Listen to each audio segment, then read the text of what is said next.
এবার মধ্যরাতে ইসরায়েলের তেল আবিব শহরকে লক্ষ্য করে একের পর এক ড্রোন এবং মিসাইল হামলা করল ইরান এবং ইয়েমেনের হুতি বিদ্রোহীরা। ইসরায়েলের সেনাবাহিনীর প্রধান জানিয়েছেন, রাত 2:15টার দিকে একের পর এক বৃষ্টির মতো মিসাইল আঘাত হানে তেল আবিব এবং হাইফা শহরে।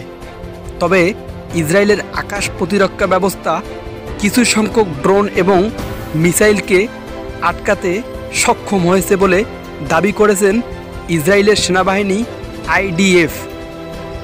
সেনাবাহিনী আরও বলেন, কিছু সংখ্যক আটকা গেলেও ইরান এবং হুতিদের কিছু সংখ্যক ড্রোন তেল আবিব এবং হাইফা শহরে আছড়ে পড়ে, যার ফলে ইসরায়েলের দুটি অস্ত্র গুদামে ব্যাপক ক্ষয়ক্ষতি হয় এবং অগ্নিসংযোগ ঘটে।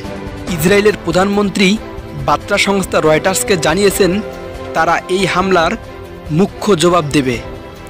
তো আপনারা কি মনে করেন, ইসরায়েল কি পারবে ইরানের এই হামলার প্রতি উত্তর করতে?